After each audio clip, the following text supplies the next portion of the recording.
1 Corinthians 1. Paul, called as an emissary of Messiah, Yeshua, by the will of God, and Sosthenes, our brother, to God's community in Corinth, having been made holy in Messiah Yeshua as Kedoshim, with all who everywhere call on the name of the Lord Yeshua the Messiah, both theirs and ours. Grace to you and shalom from God our Father and the Lord Yeshua the Messiah. I always thank my God for you because of God's grace that was given to you in Messiah Yeshua. For in him you were made rich in every way, in all speaking and all knowledge. Just as the evidence of Messiah was confirmed among you, so you are not lacking in any spiritual gift, as you eagerly wait for the revealing of our Lord Yeshua the Messiah. He will also strengthen you until the end, blameless in the day of our Lord Yeshua the Messiah. God is faithful, through whom you were called into the fellowship of his Son, Yeshua the Messiah our Lord. Now I urge you, brothers and sisters, through the name of our Lord Yeshua the Messiah, that you all speak the same thing, and that there be no divisions among you, but that you be united in the same mind and in the same purpose. For it has been reported to me concerning you, my brothers and sisters, by those who are from Chloe's household, that there are rivalries among you. I say this because you are each saying, I follow Paul, or I follow Apollos, or I follow Kepha, or I follow Messiah. Has Messiah been divided? Paul wasn't crucified for you, was he? Or were you immersed into the name of Paul? I thank God that I immersed none of you except Crispus and Gaius, so that no one should say that I had immersed you in my own name. I also immersed the household of Stephanas. Besides them, I don't recall if I immersed anyone else. For Messiah sent me not to immerse, but to proclaim the good news, with cleverness of speech, so that the cross of Messiah would not be made of no effect. For the message of the cross is foolish to those who are perishing, but to us who are being saved it is the power of God. For it is written, I will destroy the wisdom of the wise, and bring to nothing the understanding of the intelligent. Where there is the wise one, where there is Torah scholar, where there is the debater of this age, hasn't God made foolish the wisdom of the world? For seeing that in God's wisdom the world through its wisdom did not know God, God was pleased, through the foolishness of the message proclaimed, to save those who believe. For Jewish people ask for signs, and Greek people seek after wisdom, but we proclaim Messiah crucified, a stumbling block to Jewish people, and foolishness to the Gentile people. But to those who are called, both Jewish and Greek people, Messiah, the power of God and the wisdom of God. For the foolishness of God is wiser than men, and the weakness of God is stronger than men.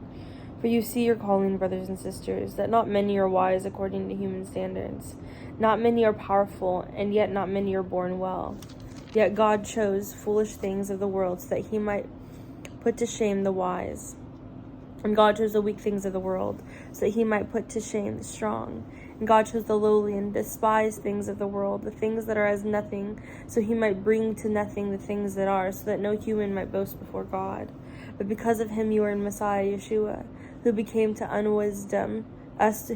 us wisdom from God, and righteousness and holiness and redemption, so that just as it is written, let him who boasts boast in Adonai. 1 Corinthians 2. When I came to you, brothers and sisters, I did not come with the excellence of speech or wisdom, proclaiming to you the mystery of God. For I decided not to know anything about you among you except Yeshua the Messiah, and him crucified. I was with you in weakness and in fear and in much trembling. My speech and my preaching were not with persuasive words of wisdom, but in demonstration of the Spirit and of power, so that your faith would not be in the wisdom of men, but in the power of God. We do speak wisdom, however, among those who are mature, but not a wisdom of this age or of the rulers of the age who are coming to nothing. Rather, we speak God's wisdom in a mystery, a wisdom that has been hidden, which God destined for the glory before the ages. None of the rulers of this age understood it, for if they had, they would not have crucified the Lord of glory. But as it is written, things no eye has seen, and no ear has heard, that have not entered the heart of the mankind. These things God has prepared for those who love him. But God revealed these things to us through the Ruach. For the Ruach searches all things, even the depths of God. For who among men knows the things of a man except a man's spirit within him? In the same way, no one knows the things of God except the Ruach Elohim. Now we have received not the spirit of the world, but the Spirit who is from God, so we might come to know the things freely given to us by God. These things we also speak, not in words taught by human wisdom, but in words taught by the Ruach, explaining the spiritual to the spiritual. Now a natural man does not accept the things of the Ruach Elohim, for they are foolishness to him, and he cannot understand them, because they are spiritually discerned. But the one who is spiritual discerns all things, and he himself is discerned by no one. For who has known the mind of Adonai, that he will instruct him? But we have the mind of Messiah. 1 Corinthians 3. And I, brothers and sisters, could not speak to you as a spirit-filled, but as worldly. As infants in Messiah, I gave you milk, not solid food, for you were not yet ready. Indeed, even now you are not yet ready, for you are still worldly. For since there is a jealousy and strife among you, aren't you the worldly walking in a human way? For when one says, I follow Paul, and another, I follow Apollos, are you not mere humans? What then is Apollos, and what is Paul? Servants through whom you came to trust, and to teach what the Lord gave. I planted Apollos what Apollos watered, but God gave the increase. So neither the one who plants nor the one who waters is anything, but only God who makes things grow. Now he who plants and he who waters work as one, but each one will receive his own reward according to his own labor. We are God's co-workers, and you are God's field, God's building. According to the grace of God, which was given to me, like a skilled master builder, I laid a foundation, and another builds on it. But let each other consider carefully how he builds on it. For no one can lay any other foundation than what is already laid, which is Yeshua the Messiah. Now if anyone builds on the foundation with gold, silver, precious stones, wood, hay, straw, each one's work will become clear. For the day will show it, because it is to be revealed by fire, and the fire itself will test each one's work.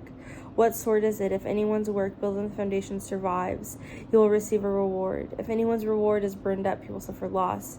He himself will be saved, but as through fire. Don't you know that you are God's temple, and that the Ruach Elohim dwells among you? If anyone destroys God's temple, God will destroy him, for God's temple is holy, and you are the temple. Let no one deceive himself. And if anyone thinks he is wise in this age, let him become a fool, so that he may become wise. For this wisdom of the world is foolishness in the sight of God. For it is written, he catches the clever in their craftiness. And again, the Lord knows the thoughts of the wise, that they are useless, to let no one boast about men. For all things are yours, whether Paul or Apollos or Kepha or the world or life or death or things present or things to come, all yours, and you are Messiah's, and Messiah's is God's.